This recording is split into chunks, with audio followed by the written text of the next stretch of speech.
কবিতাৰ শিৰোনাম মুৰ ভাৱনা।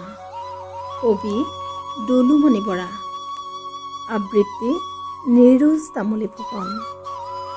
মুৰ ভাৱনা।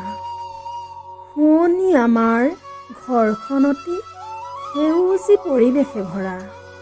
গছ ভৰি লাগিছে ফল কমলা নেমু জৰা। পুৱা উঠো শুই গা পা ধুই গুৰু গৃহত কৰোঁ সেৱা। আমি হীনজাতি শুয়া মূঢ়মতি নাজানো তোমাৰ মায়া। কীৰ্তন পঢ়ো ভাগৱত পঢ়ো আৰু পঢ়ো নামঘোষা। তোমাৰ চৰণে ভকতি কৰোহো তাকেহে কৰিছো আশা। গাঁৱৰে এভাগী নামগৃহ আছে বহু দূৰ দূৰণিত। সহস্ৰ কোটি প্ৰণাম জনাওঁ তাতো দিয়া প্ৰভুচিত। ভকত সংগত তোমাৰ নাম লওঁ যেন অবিৰাম।